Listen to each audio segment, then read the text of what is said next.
Alright, this is going to be the first post of Jack's Political Corner. And for right now, you're just going to have to deal with audio, a little bit of music, and some pictures rolling across the screen until I get a webcam, and then I'll post an actual video. But I'm going to try to keep this and do this at least once a week, maybe once every 2 weeks, depending on what my schedule's like. But the title of this episode is Try and Keep It Clean. Now I'm going to introduce myself, a little bit more about myself. I'm going to talk about my political views, the trustee system, disillusionment, political elections, Democrats versus Republicans, the recession, political spin, and I'm going to post a final question. Alright, well, my name is Jack Stevens. I'm 19. My parents are divorced. There's not really much else I can say. I'm going to be going to college here in a couple months. Well, not a couple months, a couple weeks. Like 6 weeks or something. But, I have been, watching the political stage since I was a freshman. And since, freshman history. And I was in Honors World Culture. And then after that I took AP US, AP US Government. Then after that I took American History, AP American History. And then I took AP Comparative Politics and AP US Government. So I know a lot about the political system and about how it runs. So, my political views are that the United States should start using what the British call the trustee system. Now, what that is, the British elect people to the House of Commons because they think that they're going to do stuff for what's better for the country and not what's better for themselves. For example, well, let me explain to you a little more about the British political system. There's two houses, as in every political system. Well, almost every political system. But they have a prime minister, and I'll explain a little bit more about that. So, in the British political system, there's two houses, the House of Lords and the House of Commons. The House of Lords was originally intended for the nobles, so that the king could go to the nobles and say, this is what I want passed and this is what I want done. The House of Commons were elected by the commoners, hence the House of Commons. So now, little by little, the House of Commons has whittled away at the House of Lords' power. The House of Commons has taken away the permanent seats, or well, almost all of the personal seats in the House of Lords. And basically the House of Lords has become a rubber stamp, if you will. And the House of Commons has become the main political body of the United Kingdom. Not everybody agrees with it, but hey, that's what happens. And, the Queen's role in the whole thing is all formal, she's head of state and da-da-da-da-da, it's all formal. She just basically goes along most of the time with what they say. So, but the British elect people to the House of Commons because they believe that they're going to do something for the country as a whole. That they're not gonna say, no, I don't want to do that because it'll affect my constituents badly. I think the American political system should adopt, that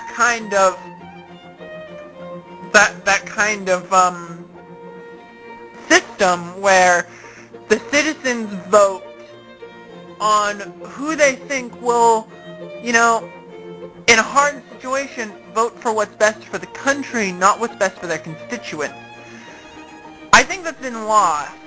I mean, in 17-something or other, the United States Congress, the Continental Congress, decided to form a navy. Now, we didn't have the resources to build a navy, so we asked France. And then later on, it became an issue. We decided to build a navy. That wasn't because That was because we were trying to protect our constituents, trying to protect our country. And it was more of a protection of the country rather than the protection of the constituents. Take, for example, what the heck? I don't know, I'll probably edit this part out. But we did that for our constituents. We used taxes to build up the nation, to create infrastructure, and like Henry Clay advocated all the time, you know, we needed infrastructure. You needed roads, telephones, telephone lines, internet cables to keep the country running, to make sure, you know, that the country is functioning as a whole. And that's something that's been lost. I mean, right here in Pennsylvania, because Pennsylvania is where I live, right here in Pennsylvania, our roads aren't good, but they're not as bad as other states. Like, I remember back in my senior year, which was last year, a couple of friends and I, drove up to Kalahari, which is near Sandusky, okay, Ohio. We went from Uniontown, Pennsylvania to Sandusky, Ohio. Now, we got on the turnpike, the PA turnpike. When we hit the Ohio Turnpike, the roads took a turn for the worst. Now here in Pennsylvania, we have a unicameral system, which means we have one house of the legislature, and that's the Senate. And our governor is kind of like the president. Well, the governor here has decided, and the Senate has decided to cut federal expenses. America has lost out on a lot. We have not been making the big, hard decisions that we need to be making. You know, Obamacare, the healthcare system needs to be regulated, just like everything else needs to be regulated. And I think it's gone unregulated for so long that it's just become a taboo to even try and regulate it. Because what happens is, you know, say you go to the dentist and you need a tooth pulled. Well, the first doctor you go to charges you $10, let's say. So then you go back a month later and the doctor's raises prices to $20.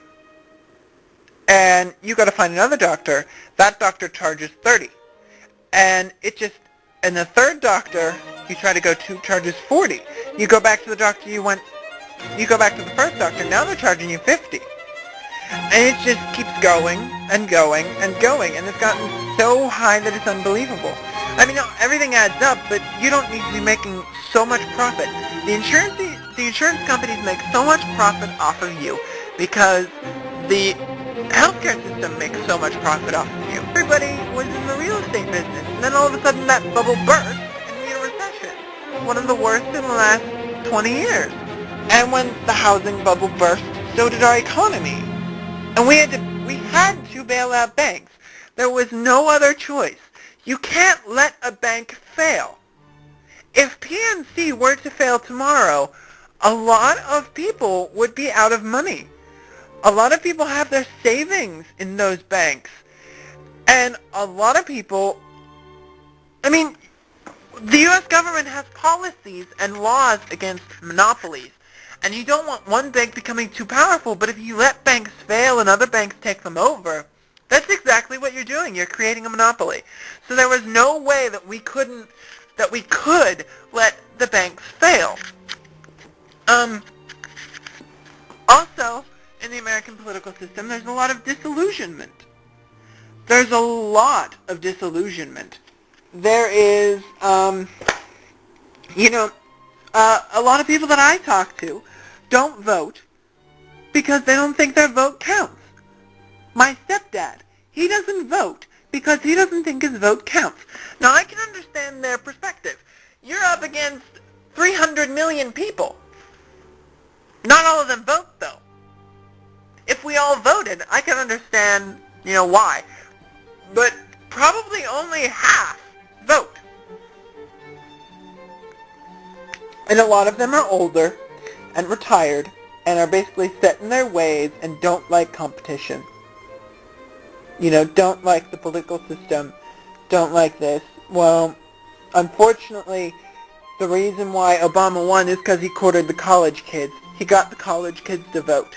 He did something no one else had done before. Bush won because of the older vote. Clinton won because of the older vote. The first Bush won because of the older vote. Obama won because he courted my age. He courted my age group, the college age group. There were more people from 18 to 30 who voted in the 2008 election. We're going to move on to political elections. Now, this has to do with, people voting. Obama didn't spend that much. Obama did not spend as much as McCain did on his election. He spent a lot, but a lot of it was donated from his supporters. It was not from big companies like Exxon, and it was not from big companies like Sheetz, Exxon, Sunco, or Sunoco, Mall of America, places like that. McCain's was. George Bush won because he had the backing of almost all of the oil companies.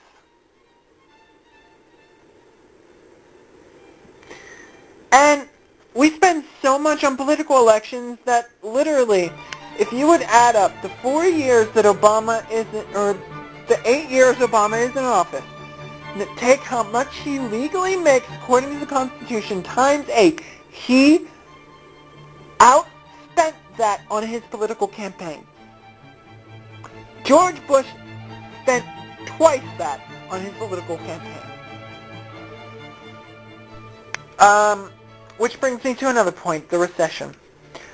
A lot of people say that the recession hurt jobs, the recession did this, the recession did that. Well, the recession happened because everyone and their brother decided to buy real estate and place their bets on real estate. So we had a bubble, a real estate bubble, and when it popped, everything went because that's where the economy was, in the real estate. We're just now starting to recover. I mean, the recession's, I think, just going away now because, for example, I work at Subway. Subway raised all their prices 25 cents. Now, you may not say 25 cents is a lot, but 25 cents is a lot. It adds up. Prices go up because of gas, because of transportation costs. Walmart's prices have gone up. Almost everybody's prices have gone up. And we're supposed to be in a recession, and they're supposed to be lowering prices. Gas, I just bought gas the other day, and it's $3.47 a barrel. $3.47 a gallon. $3.47. This time last year, it was 80 cents lower. It was $2.60 something.